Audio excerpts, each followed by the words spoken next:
Je suppose. Merci beaucoup. Merci beaucoup. Bonsoir à tous.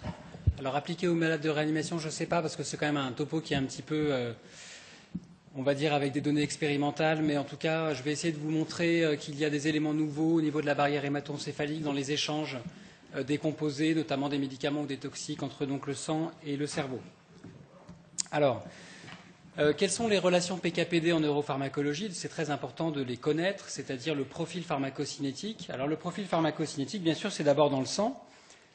Il n'y a pas de pointeur. C'est d'abord dans le sang, mais pour que le composé médicament ou toxique ait un effet sur le cerveau, il faut qu'il ait une certaine pharmacocinétique intracérébrale.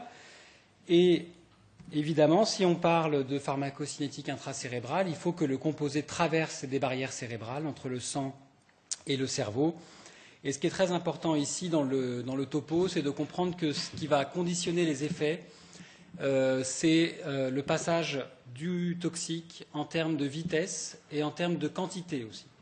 Et donc ça va définir le profil cinétique intracérébral et donc évidemment l'évolution des effets pharmacodynamiques ou toxicodynamiques, donc en fonction du temps.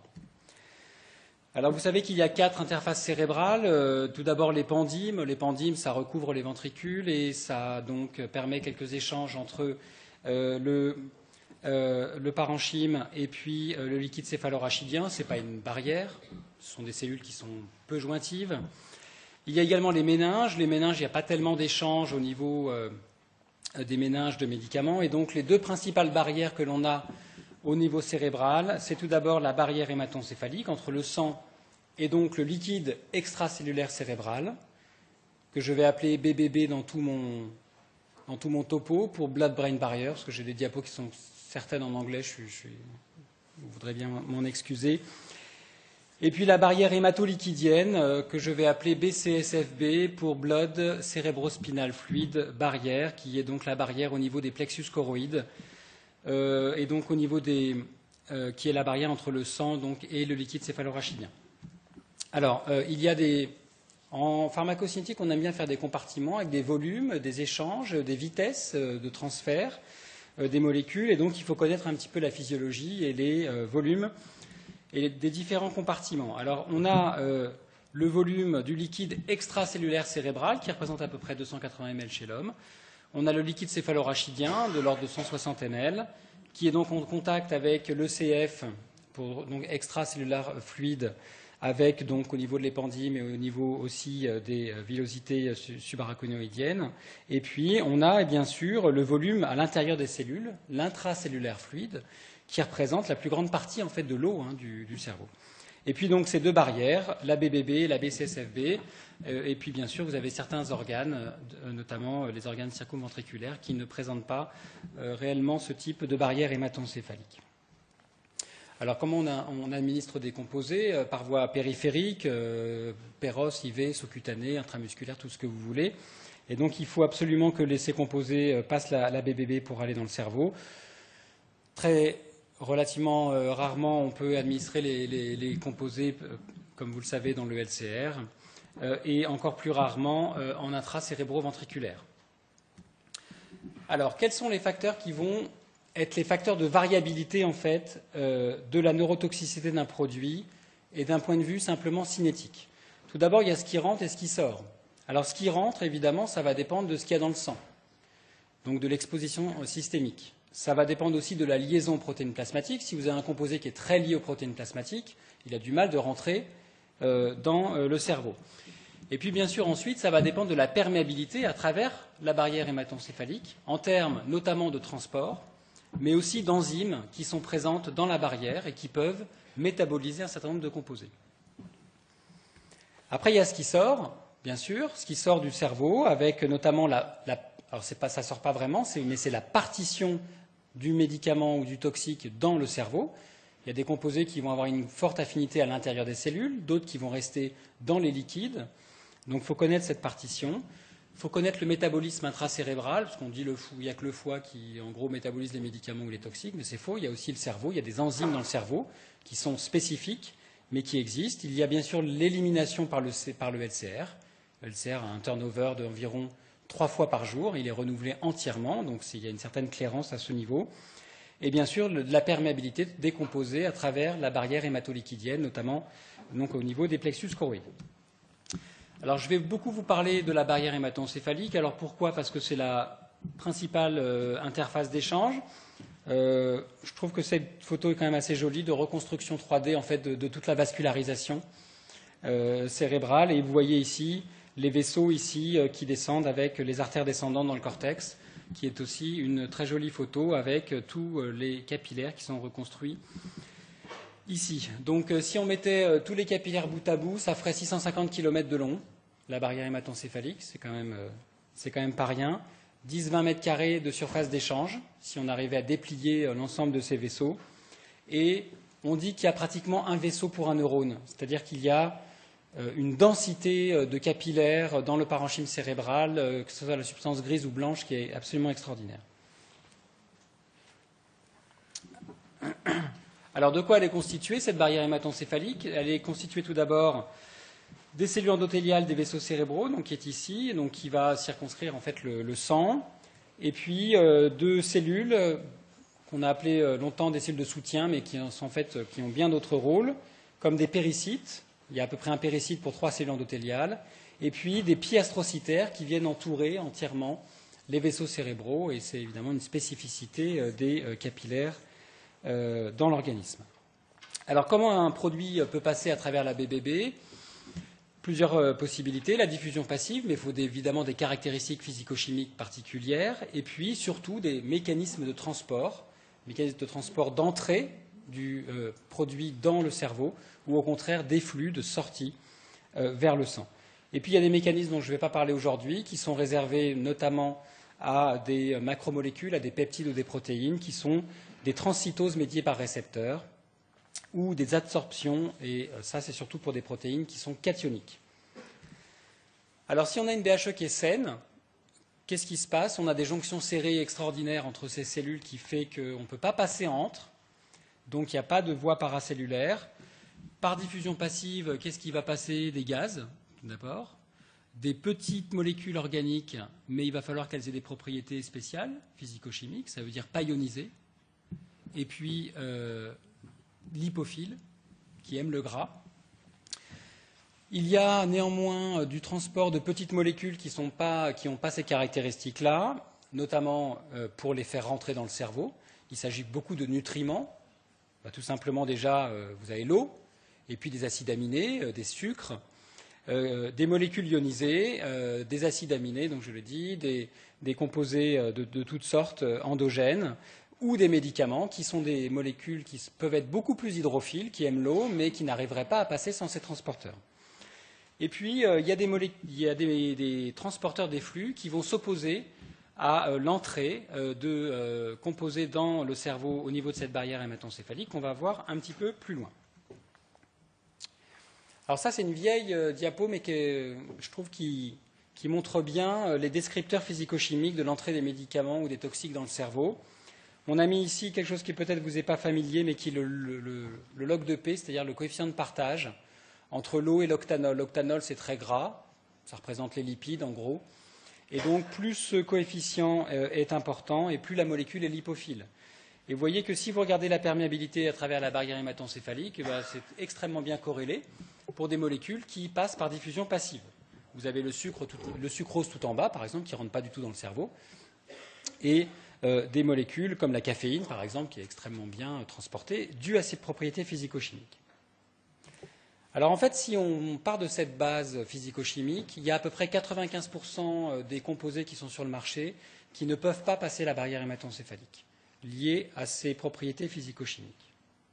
Donc il faut des mécanismes de transport pour les faire rentrer, et éventuellement des mécanismes de transport pour protéger le cerveau de leur entrée dans le cerveau.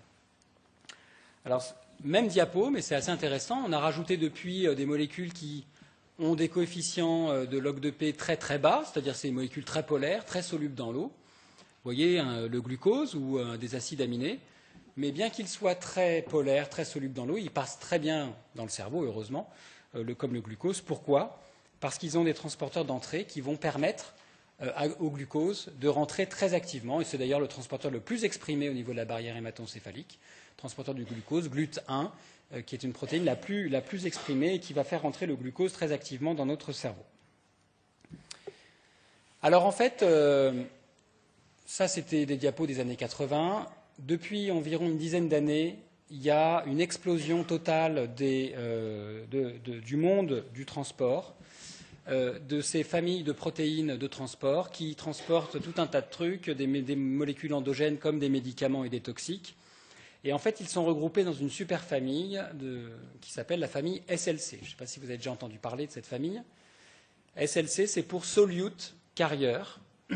Donc, transporteur de soluté, 46 familles, 362 protéines actuellement identifiées, plusieurs dizaines chez l'homme. Donc, quand il y a 30 ans, on disait que tout ça, c'était par diffusion passive, ça rentre ou ça rentre pas, et puis il n'y a pas d'autre solution, en fait, c'est quand même beaucoup plus compliqué que ça. Et je vous ai mis un certain nombre de protéines que l'on va retrouver maintenant beaucoup dans la littérature pour expliquer le passage cérébral de composés. La première famille, c'est la famille qu'on appelle OATP. OATP, c'est pour Organic Anion Transporting Polypeptide. Ça transporte, comme son nom l'indique, des anions. Alors, vous voyez, des sels biliaires, alors bien sûr pas dans le cerveau, mais des hormones thyroïdiennes, des prostaglandines, un certain nombre de molécules anioniques, des antibiotiques, des statines, par exemple. C'est très connu dans l'intestin que les statines, par exemple, rentrent par cette famille d'OATP. Donc, c'est très exprimé dans l'intestin, le foie, mais c'est exprimé aussi au niveau de la barrière hématoencéphalique, avec notamment quelques isoformes, et ça va permettre à certains composés de rentrer dans le cerveau. La deuxième famille, je ne vais pas trop vous faire de listing, hein, mais c'est pour vous donner quelques noms quand même de familles qui explosent un petit peu en termes d'intérêt. C'est la famille OAT, pour Organic Anion Transporteur. Alors cette famille, elle transporte aussi beaucoup d'anions, des molécules qui peuvent être redondantes avec les OATP. Et notamment, vous avez un transporteur très exprimé au niveau de la BHE qui s'appelle l'OAT3. Et l'OAT3, c'est un composé que vous connaissez sûrement, une protéine que vous connaissez sûrement parce que c'est elle qui est responsable de la sécrétion, par exemple, tubulaire au niveau rénal d'un certain nombre d'antibiotiques, notamment des céphalosporines, des pénicillines, qui ont une très forte sécrétion rénale. Et en fait, c'est OAT3 et OAT1 dans le rein qui sécrètent activement ces antibiotiques. Et au niveau de la BHE, on retrouve OAT3. Ensuite, on passe à d'autres molécules, à des cations, avec la famille OCT et OCTN, qui transportent aussi de la carnitine. Et là, c'est pareil, vous allez retrouver pas mal de composés qui peuvent être intéressants, notamment des antibiotiques, vous voyez, des bêta-lactames ou des quinolones. Alors, par contre, cette expression d'OCT, d'OCTN, est très controversée à la BBB.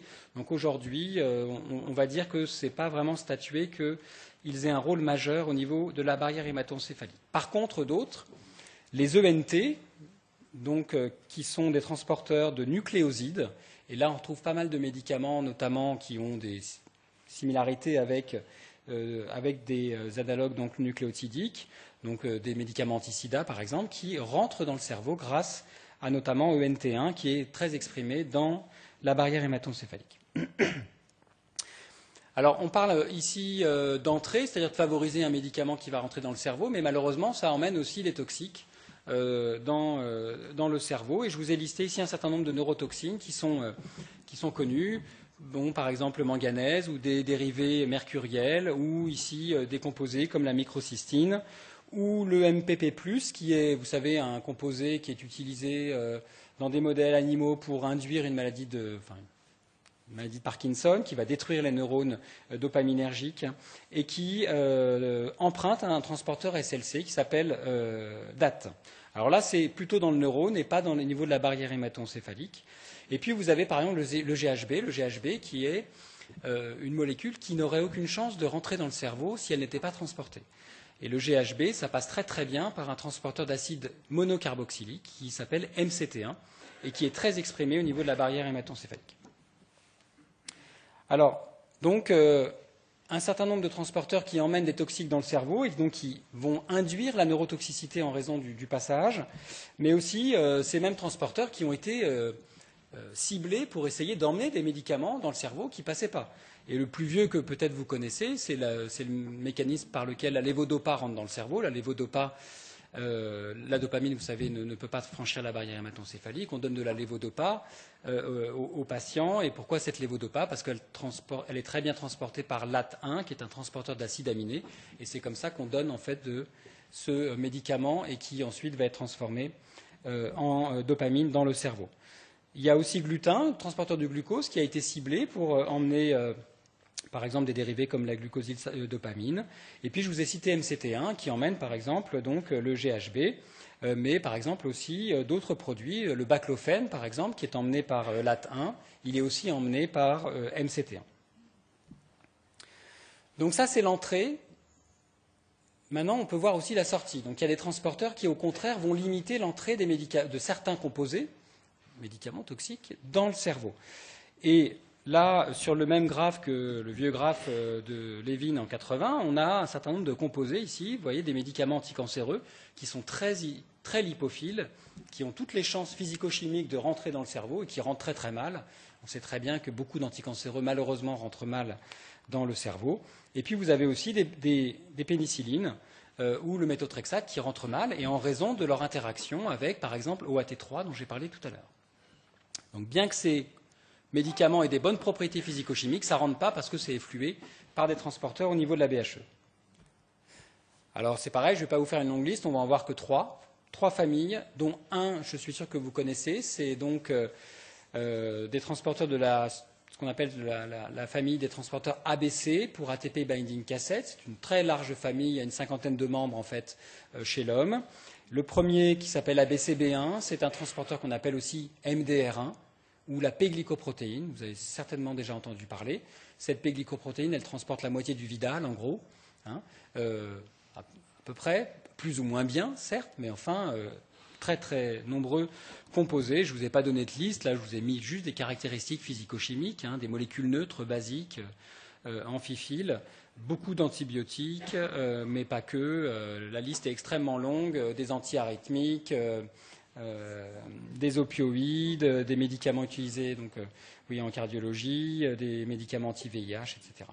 Donc cette PGP très exprimée au niveau de la BHE, très exprimée au niveau des plexus choroïdes.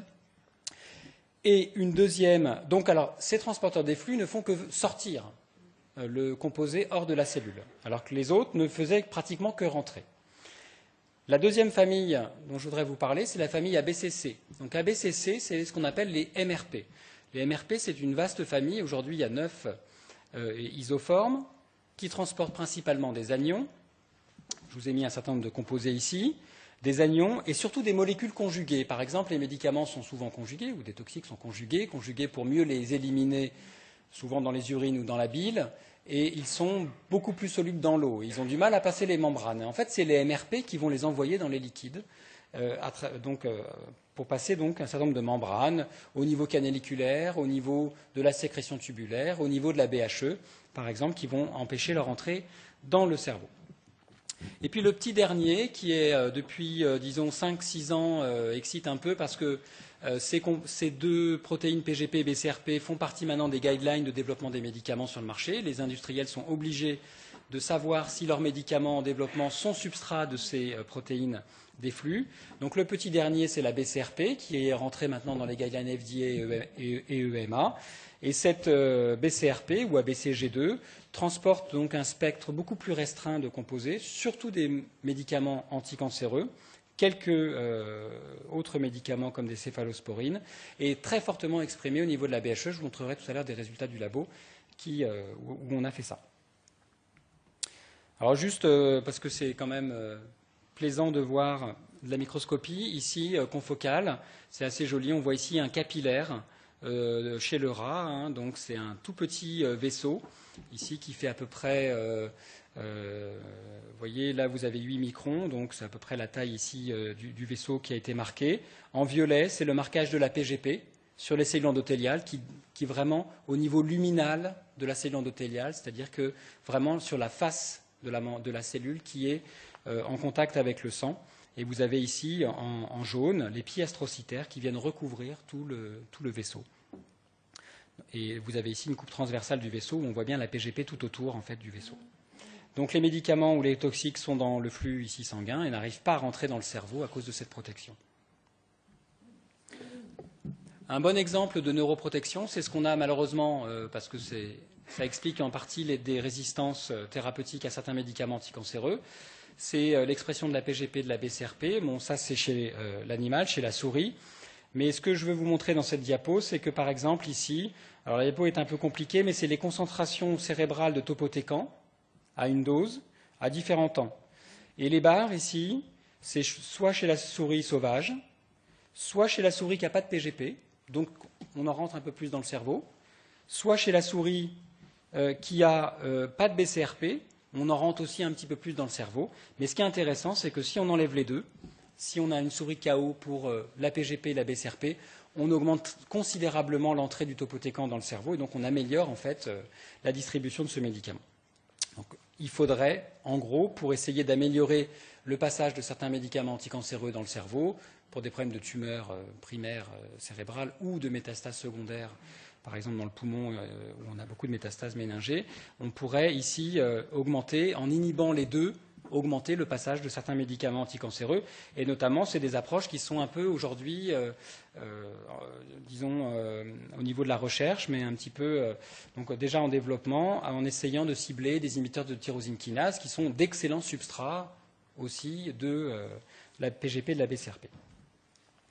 Bon, pour passer à un autre domaine, c'est l'interaction assez rigolote entre la quinidine et le loperamide. L'opéramide, bon, tout le monde sait à quoi ça sert. C'est pas du tout absorbé, il n'y en a pas dans le sang quand on en prend, parce que c'est très bien efflué par la PGP dans l'intestin, donc ça ne rentre pas en fait dans le sang. Et puis vous prenez cette étude là en 2000 a pris chez des sujets sains du loperamide ou du loperamide avec de la quinidine. Et quand on a pris, quand les sujets ont pris donc de la quinidine en plus, eh bien on inhibe la PGP. Qu'est-ce qu'on fait ? On augmente l'absorption intestinale de la quinidine, on augmente le passage. On augmente l'absorption intestinale du loperamide, pardon. On augmente aussi le passage cérébral du loperamide parce qu'on inhibe la PGP et donc il y a eu un surdosage en fait de type morphinique. Donc c'est marrant parce que c'est marqué dans le Vidal, mais voilà, cette interaction, elle est déconseillée entre la quinidine et le loperamide. Alors c'est pas facile de mesurer la PGP chez l'homme, mais on a quand même aujourd'hui des traceurs, des radiotraceurs, notamment en caméra TEP, qui sont utilisables. Ici, vous avez une étude qui date un petit peu avec du verapamil C11, qui est un très bon substrat. Regardez ici, vous avez l'IRM et puis les images en PET chez le sujet sans cyclosporine et avec cyclosporine, qui est un inhibiteur de la PGP. On voit l'augmentation du passage cérébral du verapamil, qui n'est pas un très bon substrat de la PGP, donc ce n'est pas une très bonne sonde en fait pour essayer de mesurer l'activité. Mais par contre, aujourd'hui, on a des très très bons substrats de la PGP qui ont été marqués au C11, comme le déméthylloperamide ou le gefitinib, donc un inhibiteur tyrosine kinase, qui peuvent être utilisés pour mesurer l'activité en clinique de la PGP. Aujourd'hui, on n'a rien pour la BCRP, on n'a pas vraiment d'outils, et donc ça fait partie des recherches qui sont actuelles. Alors, je voulais vous montrer un petit peu ce qu'on a fait, nous, dans le labo. On a essayé, parce que en fait, tout ça, on le sait de différentes études animales ou différentes études chez l'homme, mais en étudiant un seul transporteur. Et en fait, on a voulu faire des études un peu systématiques avec beaucoup de transporteurs SLC et ABC au niveau de la barrière hématoencéphalique. Alors, on a collaboré avec des collègues de Sainte-Anne et de la Riboisière, donc de neurochirurgiens, qui nous ont permis d'avoir quelques biopsies donc, pendant la chirurgie, assez loin du foyer, puisque c'était des patients surtout épileptiques, assez loin du foyer où le produit de contraste ne passait pas. Donc on peut imaginer que la BHE est saine dans la pièce que l'on a obtenue. Et on a isolé des microvaisseaux cérébraux. Donc on a une technique au labo qui permet d'avoir ces, je ne sais pas si vous voyez bien, mais d'avoir ces microvaisseaux. Donc on voit des capillaires ici, sous le microscope, en contraste de phase, qui sont isolés à partir donc, de biopsies humaines. On a un certain nombre de méthodes au labo qui permettent la purification et de vérifier la pureté de cette préparation. Et on a fait une étude systématique en fait, d'un très grand nombre de transporteurs au niveau de l'expression d'ARN messager ou au niveau de l'expression de protéines par des méthodes, notamment en spectrométrie de masse. Donc une méthode qui permet une quantification absolue en fait, de ces transporteurs. Alors donc là on avait 7 patients par exemple pour cette étude transcriptomique sur des vaisseaux humains isolés de ces patients. Et on a regardé eh bien, une quinzaine de transporteurs ABC. Et en fait, les seuls qu'on a trouvés, c'est la PGP. Et là où on a été surpris, c'est qu'on a trouvé beaucoup de BCRP exprimés dans les microvaisseaux cérébraux humains et très peu de MRP. Donc ça permettait d'avoir une étude un peu de quantification relative des différents ABC entre eux, en montrant que c'était probablement surtout la PGP et la BCRP qui étaient importantes. Moi, je trouve que c'est assez intéressant de voir la variabilité interindividuelle d'expression de ces transporteurs, c'est-à-dire que ce ne sont pas des transporteurs où on a une grande variabilité comme on peut avoir pour des enzymes du métabolisme, par exemple. On peut avoir des fois un facteur 20 entre deux patients, des cytochromes P450. Là, vraiment, il y a peu de variabilité, mais c'est probablement dû au fait qu'ils sont extrêmement importants pour soit nourrir le cerveau avec des nutriments, soit nous protéger de l'entrée de médicaments ou de toxiques dans le cerveau. On a fait également une étude en protéomique. En protéomique quantitative, on a retrouvé de la PGP. On a retrouvé aussi plus de BCRP, mais pas autant que dans l'étude sur les ARN messagers. Donc, voilà, la PGP et la BCRP semblent les protéines qui transportent des médicaments les plus exprimés au niveau de la BHE. Et puis, petite chose peut-être intéressante, mais en fait, on ne sait pas encore à quoi ça sert. On en a trouvé deux nouveaux qui transportent des lipides, du cholestérol ou des dérivés du cholestérol qui sont très exprimés. On ne sait absolument pas à quoi servent ces transporteurs au niveau de la BHE. Ils sont exprimés aussi dans d'autres organes, mais au niveau du cerveau, on ne sait pas à quoi ça sert. On a fait aussi des SLC, on a fait une cinquantaine de SLC, puis on a fait des enzymes de phase 1, de phase 2, donc de conjugaison, etc. Ici, je vous mets simplement une slide pour vous montrer ce qu'on a trouvé, en fait, en niveau quantitatif protéines dans des vaisseaux isolés humains. Alors, on a trouvé surtout du transporteur du glucose, très fortement. C'est vraiment celui qui sort en premier. Des transporteurs du glutamate, des transporteurs d'acides aminés, je vous en ai parlé tout à l'heure, latin par exemple. Ça, ce n'était pas tellement une surprise. D'autres acides aminés, type 4,1. D'autres transporteurs encore d'acide aspartique, glutamique. Des transporteurs d'acides gras à longue chaîne. De lactate pyruvate, ça je ne vous en ai pas parlé, mais MCT1, ça vous intéresse, je pense, les lactates, bien sûr, sont très transportés au niveau du cerveau par MCT1 et MCT8. Et puis des transporteurs de nucléosides, je vous en ai parlé au début. Et puis un transporteur ici qui transporte du GABA. Donc je vous ai parlé des ABC et on n'a pas trouvé les principaux transporteurs OCT, OCTN, OATP, etc. qui transportent les médicaments, surtout au niveau intestinal et au niveau du foie. Donc il y a une spécificité quand même de cette barrière. Donc juste pour conclure, ce n'est pas très facile d'étudier la BHE chez l'homme, évidemment in vivo. Il y a maintenant peut-être plusieurs techniques qui nous permettent d'avoir un petit peu des données en termes de concentration, la microdialyse cérébrale, mais bon, qui est quand même peu utilisée dans quelques réanimations en France. Et puis surtout pour des molécules polaires, donc pour des molécules très lipophiles, par exemple, comme certains toxiques, c'est pas intéressant. Bien sûr, les caméras TEP, c'est absolument essentiel, mais bon, il faut tout ce que vous savez, c'est-à-dire synthétiser le radiochimique, etc. On quantifie de la radioactivité, on ne sait pas trop ce qu'on quantifie dedans, parce que c'est le parent et puis les métabolites. Et évidemment, on a une densité de signal et on ne sait pas où est le produit, en fait. Est-ce qu'il est dans les liquides, dans les cellules? Donc c'est difficile de faire, en fait, des relations de PKPD avec cet outil. On peut également prendre évidemment du LCR, mais le LCR n'a rien à voir des fois avec les concentrations dans le cerveau, dans le parenchyme, puisque en raison de ces transporteurs au niveau des plexus, par exemple, ça peut modifier considérablement les concentrations qu'on a réellement au niveau des sites de récepteurs. Voilà, donc je vous remercie beaucoup pour votre attention. Je remercie mes collègues de l'équipe, donc de l'INSERM U1144 notamment, et puis Bruno Megarban qui est là, avec qui on collabore depuis des années et des années et des années. Et toute son équipe. Et puis, je voudrais vous dire simplement que si vous êtes intéressé par les barrières cérébrales, il y a un congrès. Alors, certes, c'est un congrès avec vraiment de la biologie fondamentale sur les barrières, mais il y a aussi des aspects cliniques, avec des essais cliniques en cours dans ce domaine-là. Et donc, on organise ce congrès à Paris en juillet, du 6 au 9 juillet, à la cité universitaire.